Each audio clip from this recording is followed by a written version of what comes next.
Ya listos y con sus Biblias listas, ábranlas por favor en Segunda de Pedro y vamos a empezar a platicar acerca de la tercera sesión o el tercer tema que tiene que ver con cuáles son los fundamentos del conocimiento. ¿Cuáles son los fundamentos del conocimiento? Recuerden que hemos estado hablando que para enfrentar los falsos maestros, para enfrentar las ideologías y todas las ideas de este mundo y que vienen desde luego desde tiempos antiguos, ¿verdad? Todas estas nuevas religiones, ideologías, filosofías, Pablo le llama las huecas sutilezas, no son nada nuevo, no hay nada nuevo debajo del sol, todo esto son las mismas teorías que vienen desde el principio de la creación, Satanás tratando de engañar, tratando de desvirtuar la verdad del Señor y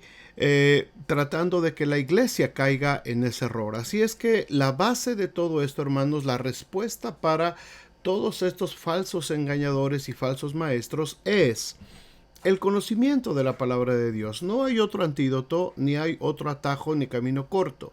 Tenemos que tener un conocimiento de la palabra de Dios claro, certero, bien cimentado, bien documentado, bien fortalecido en nuestra fe para que no puedan movernos tan fácil de ahí. Así es que vamos a ver ahora acerca de los fundamentos de este conocimiento. En segunda de Pedro, capítulo 1, vamos a terminar hoy el primer capítulo de Pedro, versículos del 12 al 21. Si tienen sus Biblias, por favor, ábranlas ahí y vamos a empezar a platicar acerca de este bosquejito de segunda de Pedro. Vimos, este es el bosquejo general de la carta de segunda de Pedro, la primera sección, aclarando la esencia del conocimiento que nos habla el capítulo 1. Ahorita estamos ya en el inciso C, ¿verdad? La semana pasada hablamos del desarrollo del conocimiento en el creyente, la semana antepasada la fuente del conocimiento para el creyente. Ahorita estamos en este inciso C de la primera sección, el fundamento del conocimiento para el creyente. Nada más para que lo recordemos y no perdernos en lo que vamos. Bueno, ¿cuál es ese fundamento del conocimiento para nosotros como cristianos? Esta es la primera premisa que tenemos que entender, hermanos, y que tenemos que poner en nuestras mentes. El único fundamento de nuestra fe, el único fundamento del cristianismo es Cristo mismo. Nuestra fe, el cristianismo, si ustedes quieren llamarle nuestra religión, no está fundada en una serie de ideas, no está fundada en una serie de cuentos, de fábulas, leyendas o de folclore tomadas de diferentes religiones de las épocas pasadas. Nuestro fundamento y la raíz del cristianismo es Cristo precisamente, es Él mismo.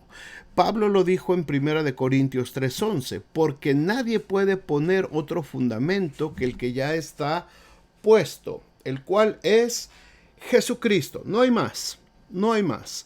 ¿Qué es el cristianismo? Cristo, punto.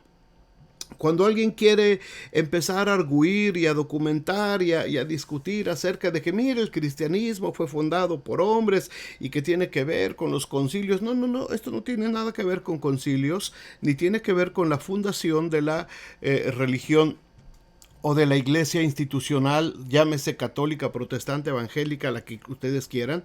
No tiene que ver con eso. El cristianismo, en su esencia verdadera, es Cristo. Él es el fundamento y nada más.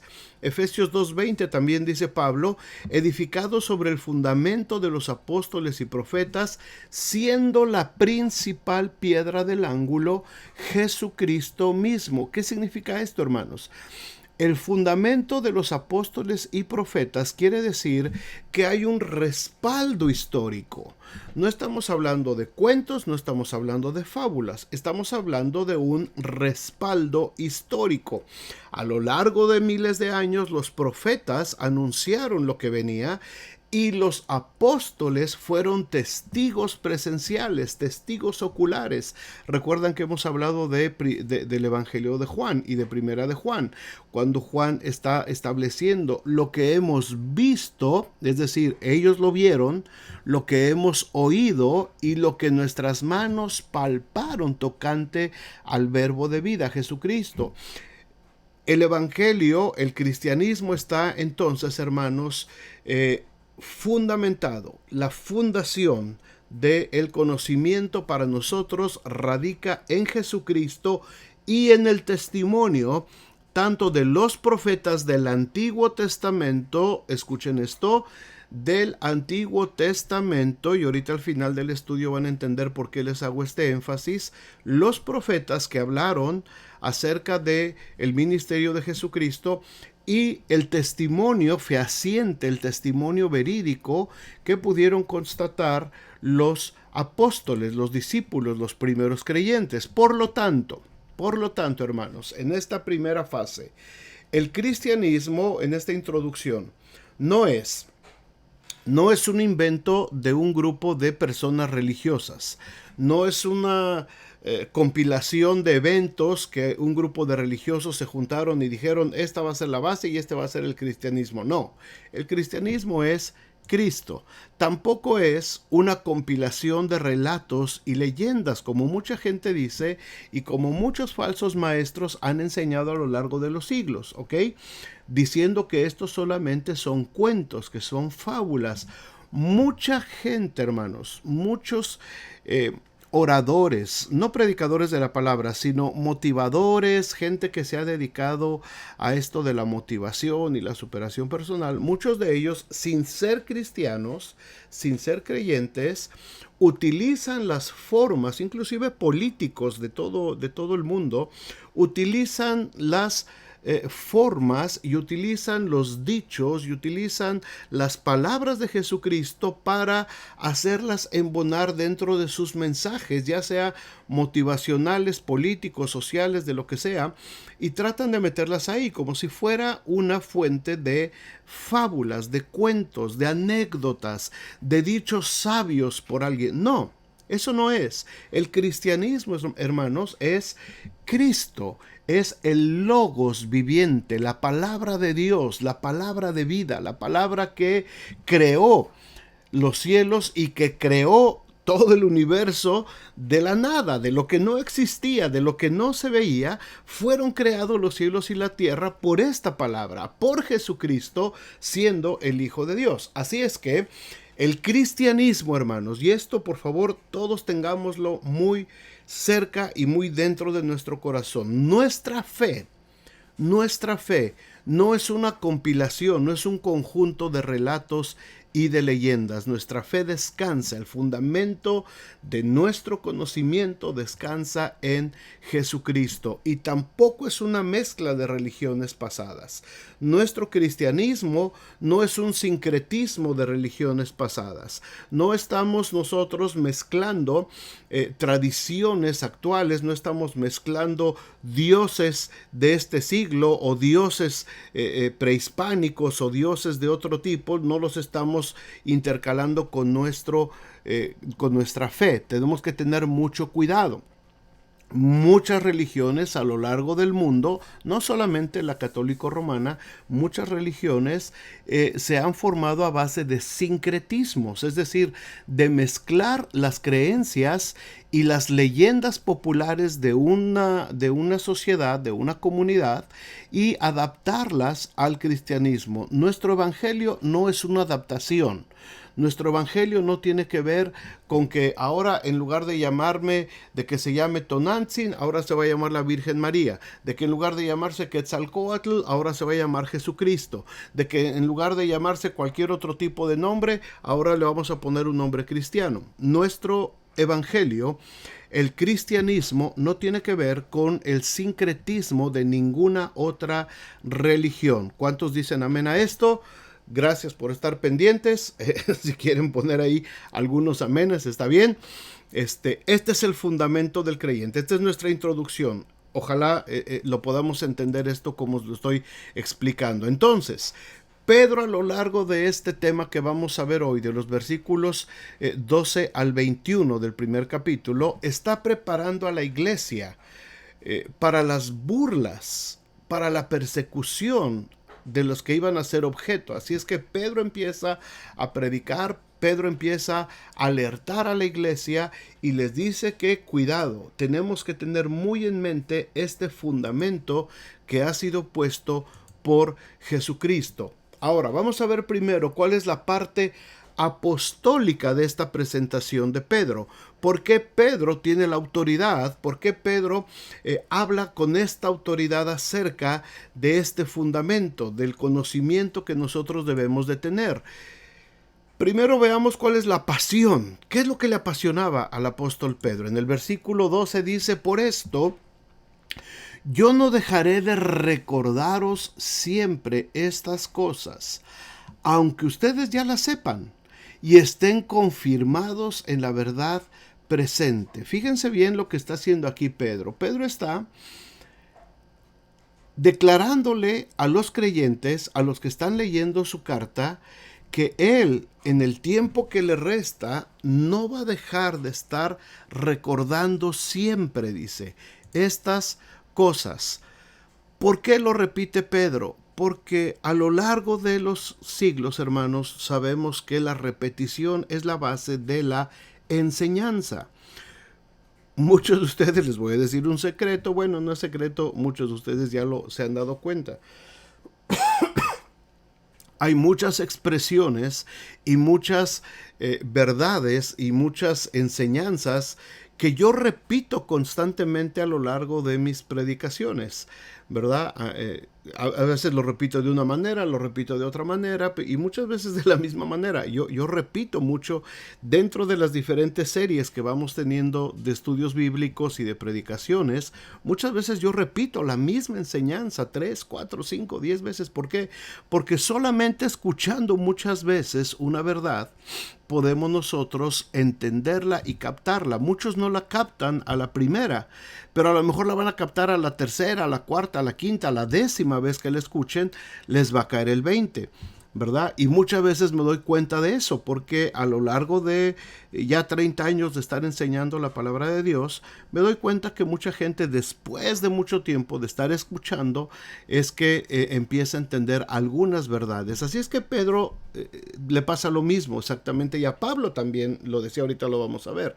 Pero Pedro sabe que la repetición es la base de la enseñanza, y por eso les dice: yo no voy a dejar de recordarles estas cosas. ¿Qué cosas es lo que nos va a estar recordando Pedro? Lo que nos habló en los versículos anteriores, la excelencia de la vida cristiana. ¿Cuáles son las excelencias de la vida cristiana a la que fuimos llamados? ¿Cuáles son las virtudes que buscamos nosotros como creyentes? ¿Se acuerdan? Eso lo vimos la semana pasada, la escalerita del fruto. Las virtudes que vamos acumulando hasta llegar al fruto máximo, que es la perfección del amor. También nos ha hablado acerca de las cosas que pertenecen a la vida y a la piedad. Es decir, vivimos en un mundo, en una dualidad. Vivimos en el mundo terrenal y vivimos en el mundo espiritual. Hay cosas que pertenecen a la vida, todo lo que vemos con nuestros 5 sentidos y todo lo que estamos viviendo todos los días. Y hay cosas que pertenecen al mundo espiritual, lo que percibimos por medio del Espíritu Santo y lo que vivimos a través de la fe del Hijo de Dios. Hablamos el domingo de esto. Así es que son dos esferas, la vida natural y la piedad, la vida espiritual. Y todas estas cosas nos han sido reveladas.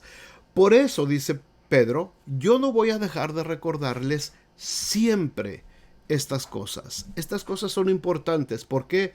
Porque son la base, hermanos, de nuestro conocimiento. Son el fundamento sobre el cual descansa nuestra fe. Y nosotros tenemos la obligación de estar repasando constantemente estas cosas a las que nos ha sido llamado por medio del Evangelio. Pablo lo dijo de esta manera en Filipenses 3:1: por lo demás, hermanos, gozaos en el Señor. Y dice Pablo: a mí no me es molesto el escribiros las mismas cosas, y para ustedes es seguro. Así es que para mí, como pastor, como maestro, A mí no me es molesto estarles recordando constantemente y repitiendo constantemente las enseñanzas de la palabra de Dios. Y para ustedes es seguro. Así es que cuando me oigan repetir algo, no digan, ay, el pastor ya, chale, ya, eso ya lo repitió como 10 veces. No te preocupes. Es seguro para cada uno de nosotros volver a recordar esto. Así es que la pasión de Pedro, hermanos, era enseñarle a sus creyentes. La pasión de Pedro era estar recordándole a la gente lo que el Señor había hablado a través de su palabra. Y aunque ustedes lo sepan, dice, y estén confirmados en la verdad presente, yo les voy a seguir enseñando todo esto. Ahora, esa es la parte apostólica también de la presentación de Pedro. ¿Cuál es el programa? La pasión de Pedro era esa, recordar. Ahora, hay un programa que sigue Pedro para poder recordar todas estas cosas. Versículos 13 y 14 dicen, pues tengo por justo, en tanto que estoy en este cuerpo, el despertaros, y miren que ahí le puse un énfasis al despertaros con amonestación, sabiendo que en breve debo abandonar el cuerpo como nuestro Señor Jesucristo me ha declarado. Pedro estaba por pasar una situación fuerte, hermanos. Pedro sabía que el tiempo de su partida venía. Estos versículos pueden ser paralelos a lo que Pablo le dijo a Timoteo. ¿Se acuerdan cuando le dijo, he peleado la buena batalla, he guardado la fe, he acabado la carrera por lo demás? Y cuando ya se está despidiendo de Timoteo. Así es que este versículo en Pedro es paralelo al de Pablo. Pedro también aquí ya se está despidiendo. Pedro sabe que el tiempo está cercano. Ya le fue revelado por el Señor Jesucristo que en breve dice, debo abandonar el cuerpo. Me encanta esta expresión de Pedro, hermanos. Me encanta esta expresión de Pedro. Pedro no está diciendo, hijo, hermanos, pues me vengo a despedir porque ya me voy a morir, porque ya me van a ejecutar, porque ya me van a llevar a la horca, porque ya me van a crucificar, porque Pedro no se refiere a la muerte de esa manera. Pedro está hablando de abandonar el cuerpo, es decir, él, la esencia de él, su espíritu, su verdadero yo, iba a desprenderse ya del cuerpo físico, del cuerpo mortal. Esta es una gran esperanza para nosotros como cristianos, hermanos. Pues tengo justo en esto. Pedro entendía esta responsabilidad que tenía.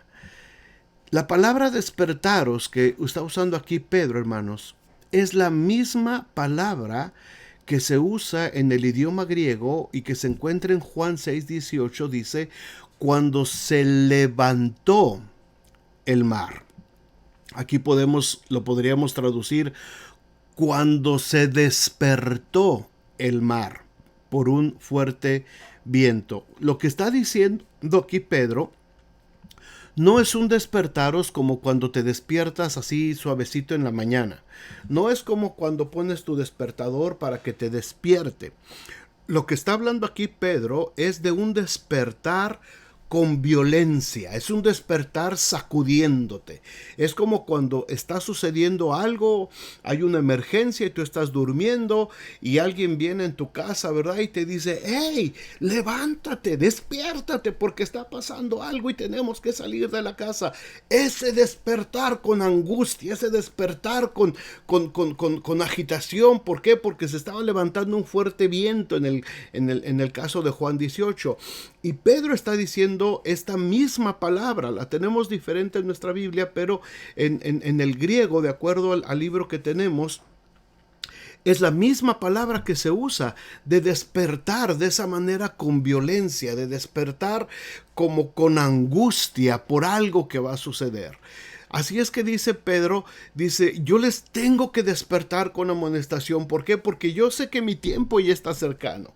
Yo sé que ya me voy a ir. Yo sé que ya el Señor me dijo que me tengo que ir y me tengo que despedir de ustedes. Pero los quiero ver que ustedes reaccionen, que ustedes tengan con amonestación esto que les estoy diciendo, que pongan este fundamento en sus corazones. Pedro sabía que su fin ya estaba próximo. Pedro sabía que el tiempo se había llegado. El Señor Jesús se lo había revelado. Si se acuerdan, Jesús le había dicho que iba a llegar el tiempo en el que Él no se iba a poder ceñir a sí mismo, sino que alguien iba a extender sus manos y a ceñirlo.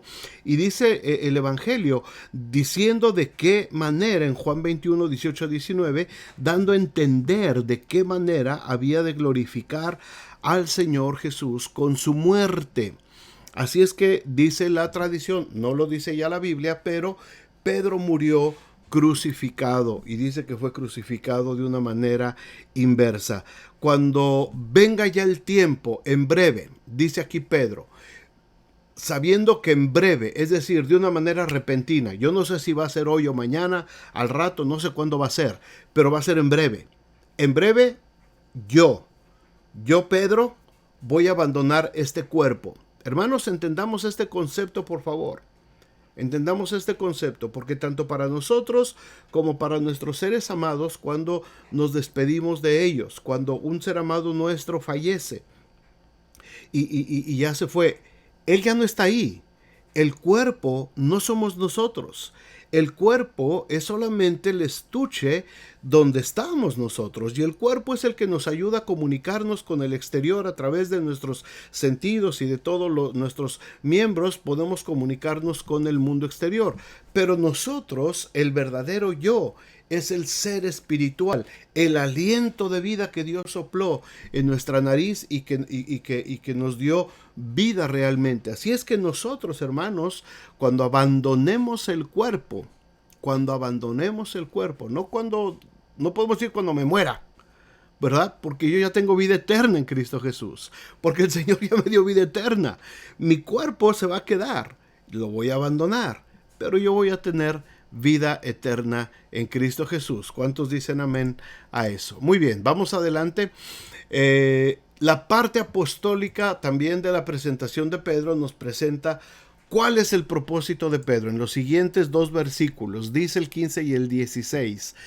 También yo procuraré con diligencia que después de mi partida ustedes podáis en todo momento tener memoria de estas cosas. Fíjense bien lo que dice aquí Pedro. Yo estoy esperando que después de que yo parta, me voy a encargar de que ustedes tengan memoria, que quede un registro de todas estas cosas, porque no os hemos dado a conocer el poder y la venida de nuestro Señor Jesucristo siguiendo fábulas artificiosas, sino como habiendo visto con nuestros propios ojos su majestad. Hermanos, esta es una declaración preciosa. Los escritores, los estudiosos de la palabra de Dios, los teólogos por muchos años, coinciden de que este versículo 15, Pedro se está refiriendo a que él estaba ayudando a Juan Marcos a escribir el Evangelio de Marcos, ¿verdad? Que lleva el título de Marcos. Marcos era muy chiquito cuando Jesús vivió, así es que Marcos hace una recopilación, y lo más probable, por la forma de la redacción de Marcos, es que Pedro le haya ayudado, Pedro le haya dictado, Pedro le haya ido contando todas las cosas que pasaron durante el ministerio de Jesús en la tierra, y Juan Marcos fue el que estuvo tomando todas las notas y compilando lo que conocemos ahora como el Evangelio de Marcos. Algunos escritores se han atrevido a decir que el Evangelio de Marcos bien podría ser el Evangelio de Pedro. No lo sabemos, no vamos a especular sobre eso, no necesitamos creerlo, y el no creerlo o sí creerlo no afecta para nada nuestra fe, no afecta para nada la escritura. Lo cierto es que Pedro dice este versículo 15, que él procuraré, dice, con diligencia después de mi partida, que ustedes puedan tener en todo momento, es decir, algo que quede permanente para ustedes, memoria de estas cosas. Probablemente, muy probablemente, no lo aseguro al 100%, pero muy probablemente se refería al Evangelio de Marcos. Dice, porque no nos hemos dado a conocer el poder y la venida de nuestro Señor siguiendo fábulas. Esto le da autoridad al mensaje de Pedro. Esto le da autoridad al Evangelio. Les dije hace ratito en la introducción, el cristianismo está basado en Cristo. Cristo es la piedra angular. Y esa piedra angular tuvo testimonio fuerte en los profetas del Antiguo Testamento y en los apóstoles que estuvieron día a día y que vieron cara a cara y que tocaron y palparon y escucharon todo lo que Jesús hizo y quedó el registro. Así es que Pedro está afirmando la autoridad de su mensaje. Esto es muy importante, hermanos, cuando defendemos el Evangelio, porque muchos falsos maestros de otras ideologías, de otras religiones, no pueden sustentar la autoridad de su mensaje, porque está basado, como dice aquí Pedro, en fábulas artificiosas, en cuentos, en leyendas, en tradiciones. Por ejemplo, él se refiere a los religiones de los griegos. Ustedes, a lo mejor algunos conocen la mitología griega. ¿De dónde sale la mitología griega? Eran una serie de cuentos, de fábulas, de historias, de leyendas, y que Poseidón era el dios del mar y tenía su tenedorzote, ¿verdad? Y él llamaba a los estos, o Zeus, el dios del sol, o todo esto que vemos aún en las películas que le llamamos de ciencia ficción y de la mitología griega. Mito quiere decir leyenda, cuento, historia, fábula.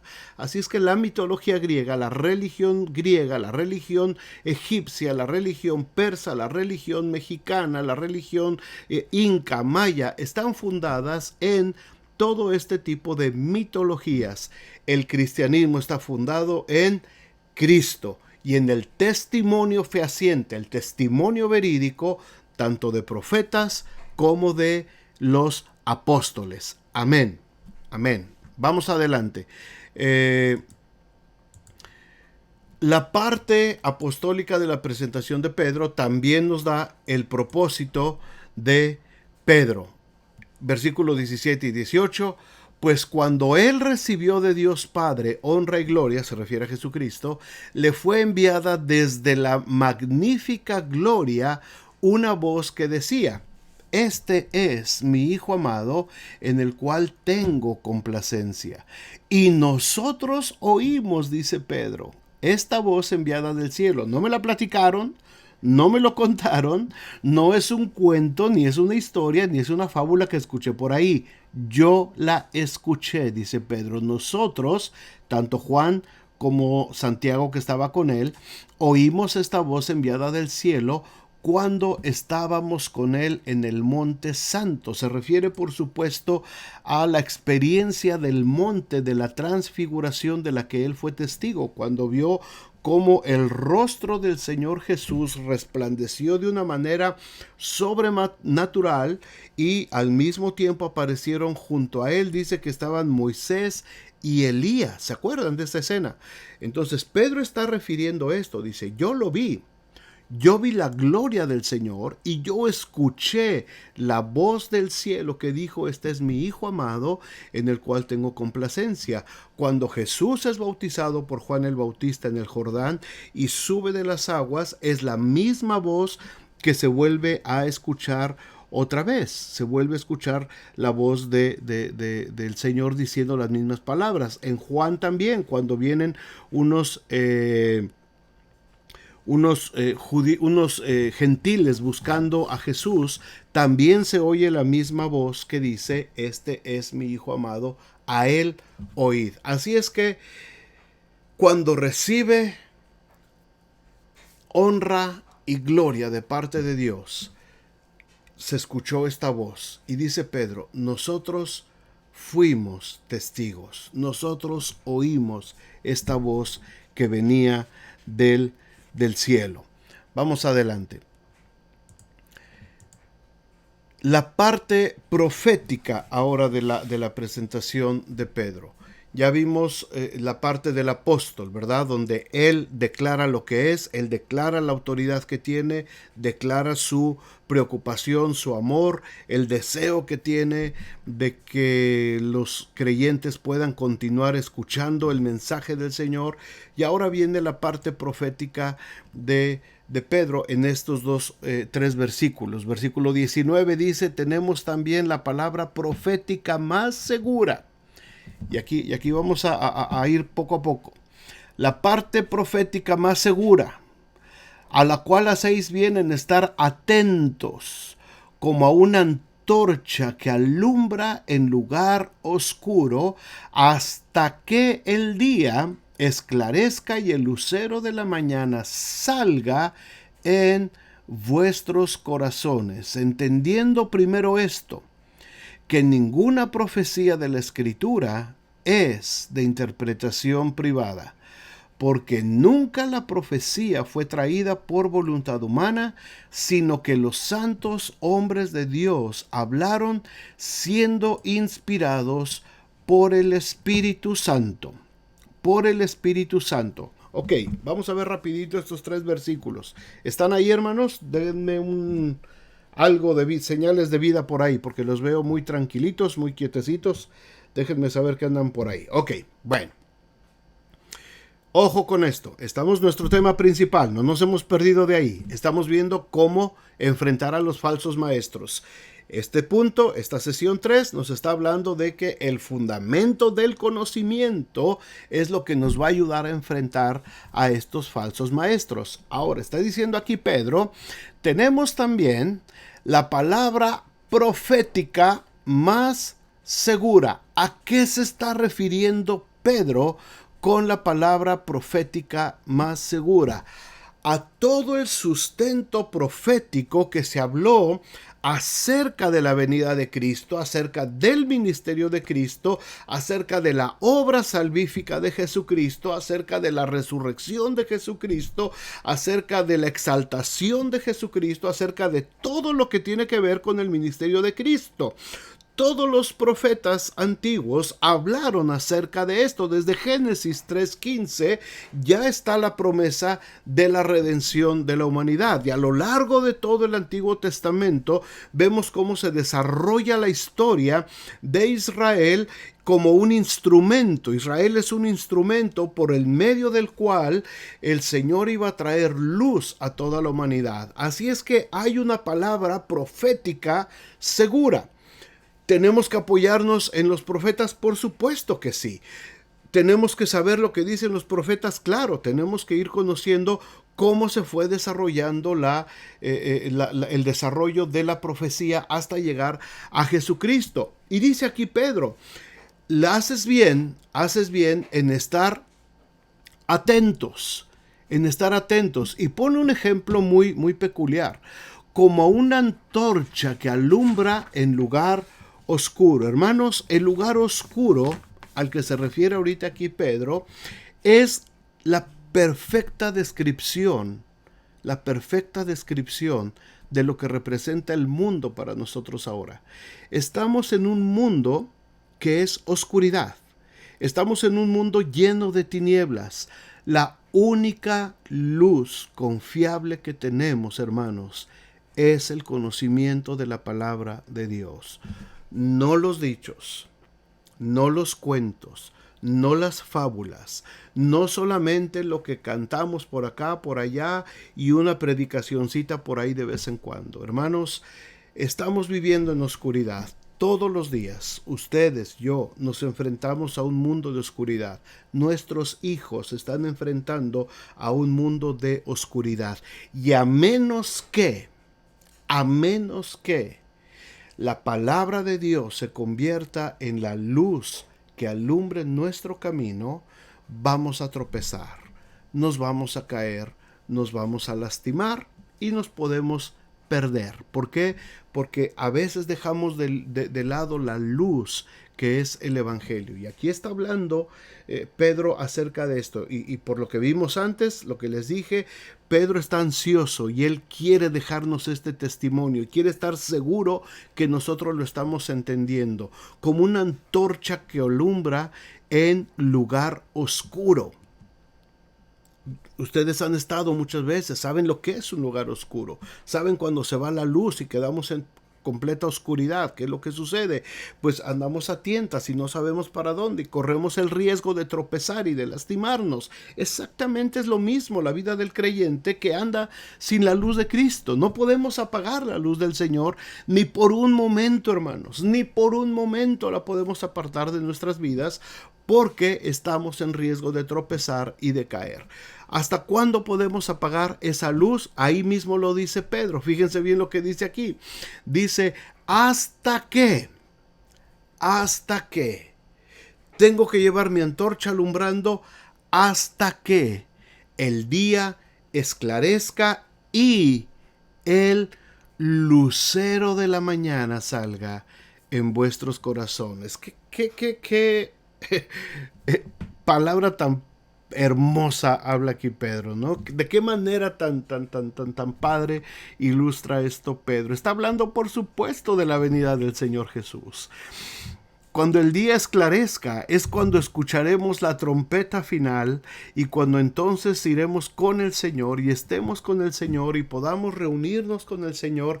Entonces no necesitamos más la antorcha. ¿Por qué? Porque estaremos ya con el Señor y la luz del Señor lo ilumina todo y con todo. Así es que tenemos que estar con nuestra luz, con nuestra antorchita prendida, hermanos, velando, orando, escudriñando la palabra, siempre con el conocimiento hasta que el día esclarezca y el lucero de la mañana salga en vuestros corazones. Versículo 20.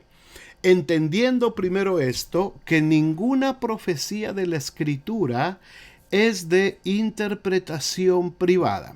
Ninguna profecía de la Escritura es de interpretación privada. Quiere decir no solamente que todos tenemos acceso a interpretar la palabra de Dios, ¿verdad? Todos la podemos interpretar. En la época del oscurantismo, en la edad medieval, en la Edad Media, la época medieval, siglos XII, XIII, XIV, XV, todo lo que duró la época medieval, casi 500 años de oscurantismo. La Biblia fue prohibida.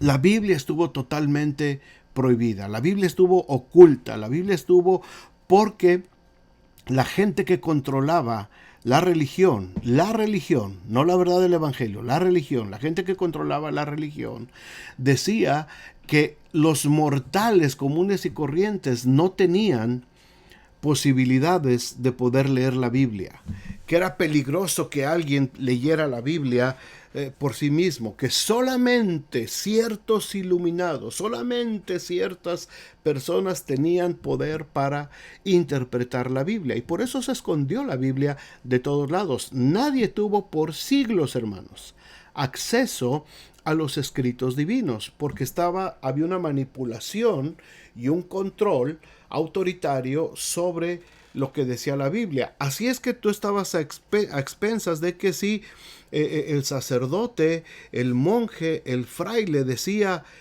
Dios dice esto en su palabra, no tenías otra opción más que creerlo, porque no tenías cómo cotejar las escrituras. Imagínense qué terrible, hermanos. Esa fue una época terrible, por eso se le llama la época del oscurantismo. Cuando Martín Lutero logra destrabar esta situación tan terrible, encontramos versículos como este. La Escritura no es de interpretación privada. O sea, cualquiera de nosotros puede leer la Biblia y el Señor nos habla a cualquiera de nosotros, porque el Espíritu Santo de Dios está en todos nosotros, está en ti, está en mí. Y de la misma manera que yo puedo escudriñar la Escritura, tú la puedes escudriñar también. Y el Señor te puede revelar en base a su Escritura también sus verdades y las enseñanzas que tiene, ¿verdad? Ahora, pero también se refiere a que cuando dice la interpretación privada, se refiere a que no solamente le fue dada a los profetas, no solamente los profetas eran los que podían interpretar lo que la Biblia decía, sino que fue revelada para que todos pudiéramos tener esa interpretación. Dice, porque nunca, el versículo 21, nunca la profecía fue traída por voluntad humana, sino que los santos hombres de Dios hablaron siendo inspirados, mire esta palabra inspirados por el Espíritu Santo. En contraste, yo puse abajo en las notas, con los falsos maestros, los escritores bíblicos fueron inspirados. También se puede entender como que recibieron el soplo de Dios, o también fueron llevados en el Espíritu para ver lo que Dios quería transmitir. ¿Se acuerdan? Daniel, Ezequiel, varios de los profetas, Juan, en el Apocalipsis dice, estaba yo tal día y tal mes y tal, y he aquí que fui llevado en el Espíritu, o el Espíritu me llevó a ver las cosas. Ahora, cuando hablamos de inspiración divina, hermanos, cuando hablamos de que los santos hombres de Dios fueron inspirados por el Espíritu Santo, no estamos hablando de una inspiración como cuando estás escribiendo una canción. No es la inspiración del hombre que se sentó frente en la playa viendo el mar y de pronto se inspiró y empezó a escribir algunos poemas, algunos versos. No se trata de esta inspiración. Inspiración quiere decir que Dios reveló completamente, Dios habló, y estos hombres, todos los escritores bíblicos, escribieron lo que Dios les reveló. Ahí está el fundamento de nuestro conocimiento, hermanos, en lo que el Señor reveló en la Escritura. La palabra de Dios, la Biblia que tenemos, hermanos, es la revelación de Dios. No es la inspiración de unos hombres que la escribieron para inspirarnos a nosotros. La base del cristianismo no es solamente una serie de escritos y una serie de relatos y de historias. El cristianismo es Cristo. La base de mi fe es Cristo. La base de la Biblia que yo tengo es Cristo, y esa base, esa verdad de Cristo está respaldada en lo que los apóstoles y los profetas vieron y escribieron y revelaron y pusieron en estos escritos para darnos a nosotros la seguridad de nuestra vida. Ahora, por último, déjenme darles esta enseñanza. La parte profética de la presentación de Pedro concuerda totalmente con la declaración de Hebreos capítulo 1. Léanlo conmigo. Si tienen ahí su Biblia, están en segunda de Pedro, vayan tantito para atrás y ahí está el libro de Hebreos. Hebreos 1:1 dice, Dios habiendo hablado muchas veces y de muchas maneras, ¿cuándo?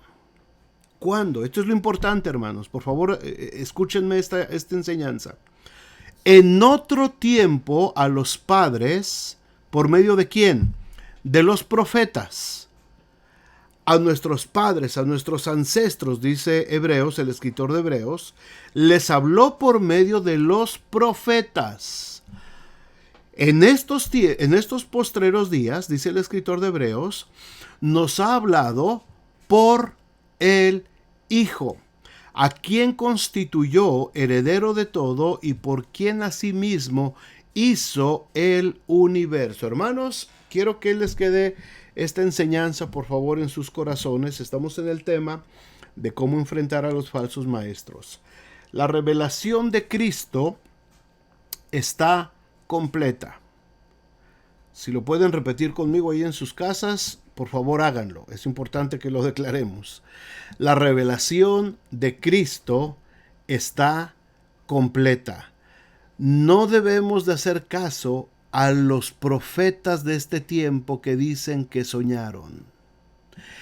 Es que Dios me llevó en un sueño y yo vi que esto pasaba y que la tierra y acá y allá. Cuidado, cuidado, cuidado.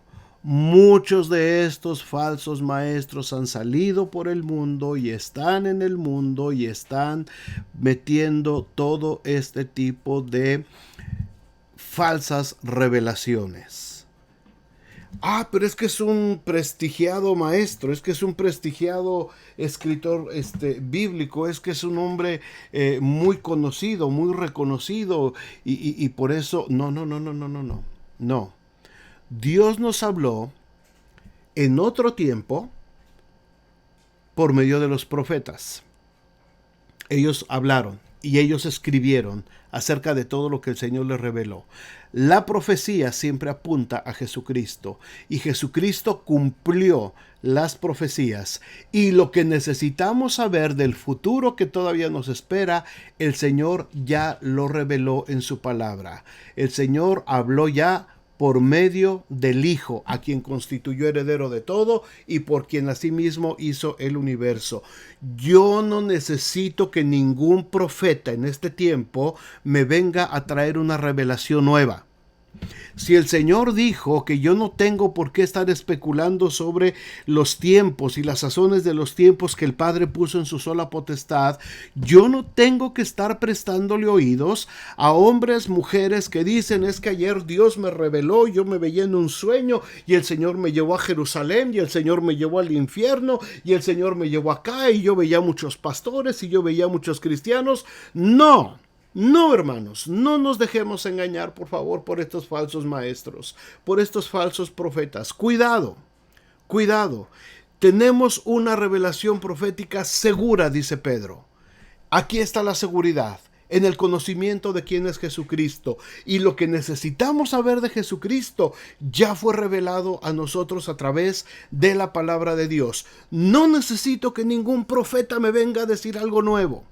No necesito que ningún profeta me venga a decir que el próximo año va a ser peor que este. No necesito eso. ¿Por qué? Porque el Señor Jesucristo ya me dijo que mientras esté en este mundo y mientras estemos todavía sujetos a la maldad de este mundo, las cosas van a ir empeorando. Eso ya lo sé.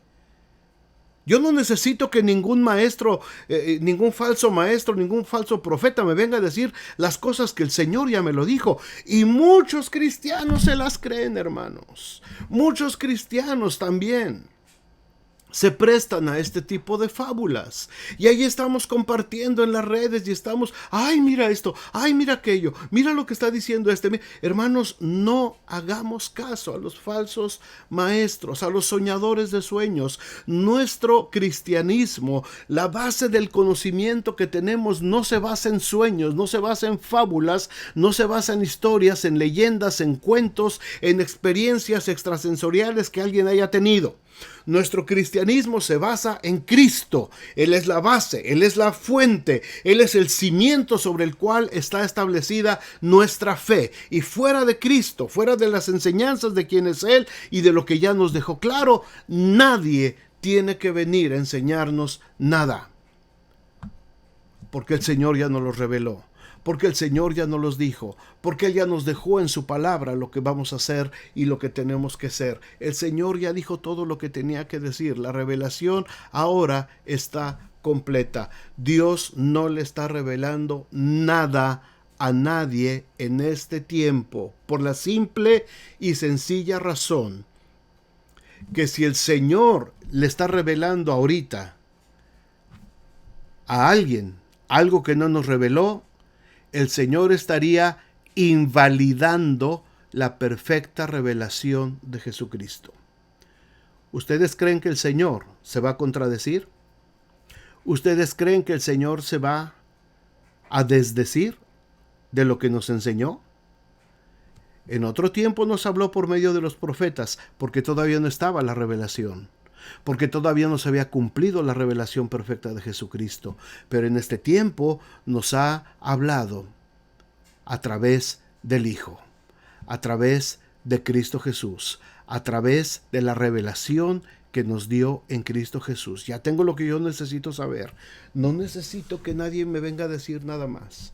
No necesito que nadie más me venga a inventar fábulas ni cuentos de lo que no conocen, de lo que no saben, de lo que ni siquiera tienen idea de lo que están hablando. Cuando el Señor ha revelado su palabra, yo la creo y punto, hermanos.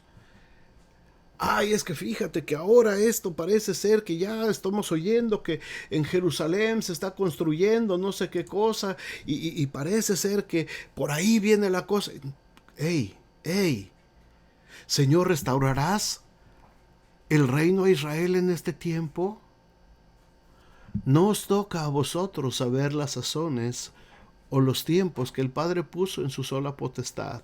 Ustedes concéntrense en recibir poder para ser testigos en Jerusalén, en Judea, en Samaria y hasta lo último de la tierra. De lo demás me encargo yo, dice el Señor. De lo demás yo me hago cargo. Ustedes concrétense con predicar mi palabra, con llevar mi palabra, con seguir llevando el Evangelio por todos lados, por todas las regiones y a todas las ciudades y a todas las familias de la tierra. De ahí en más, hermanos, no me meto en más problemas. Y no me meto porque esto te distrae. Cuando te pones a querer interpretar, cuando te pones a querer escuchar, es que este profeta dijo esto y este otro predicador dijo esto. Y ahora mira, parece ser que porque hoy justamente el día de hoy, ¿verdad? Que porque se firmó un acuerdo de paz con Israel. Uy, eso quiere decir que ya, los tiempos, el Señor. Hermanos, tranquilos. Tenemos una revelación profética segura. Y esa revelación profética segura me dice, solamente el Padre en su sola potestad sabe cuándo serán los tiempos. Solamente. Ustedes preocúpense por no hacer tesoros en la tierra, donde el orín y el moho corrompen. Hagan tesoros en el cielo, sirvan al Señor, busquen al Señor, vayan con el Señor, crezcan en su vida cristiana, obedezcan al Señor, prediquen el Evangelio. Y yo lo que veo, hermanos, en los libros tanto de Hechos como en todo el Nuevo Testamento, lo que yo encuentro es una iglesia predicando. Es una iglesia arriesgando sus vidas. Es una iglesia proclamando el Evangelio de Jesucristo. Yo no veo una iglesia especulando sobre los tiempos. Yo no veo una iglesia que está preparándose para saber, qué es lo que va a pasar, a ver qué nos van a decir ahora. Y ni siquiera tenían completa todavía la escritura como la tenemos nosotros. No tenían una Biblia como la tenemos nosotros. Hermanos, no podemos distraernos, no podemos hacer caso a todos esos falsos profetas que están saliendo por el mundo y que están tratando de distraernos. Yo no voy a predicar jamás el Evangelio de Jesucristo a causa del miedo de la gente. Yo no voy a decirles, cuídense porque miren lo que acaba de pasar allá en Israel. Cuídense porque lo que acaba de pasar en tal lugar, eso habla del fin del mundo y es que ya Cristo viene y ustedes se van a ir al infierno. Dios nos libre, hermanos, de predicar el Evangelio por temor al infierno. Dios nos libre de predicar el Evangelio solamente por sensacionalismo, por amarillismo de las noticias que están pasando en el mundo. Tenemos que predicar el Evangelio porque de tal manera amó Dios al mundo que ha dado a su Hijo unigénito para que todo aquel que en él cree no se pierda, mas tenga vida eterna. Esa es la base de la predicación del Evangelio. No hay más. No hay más. Y no podemos distraernos con fábulas, no podemos distraernos con leyendas. Nuestro evangelio, nuestro cristianismo no está fundado en fábulas. El evangelio, el conocimiento, el fundamento del conocimiento de Cristo no está fundado en sueños, no está fundado en visiones, no está fundado en lo que alguien cree o interpretó. Nuestro conocimiento está fundado en la revelación de Jesucristo. Punto. Nada más.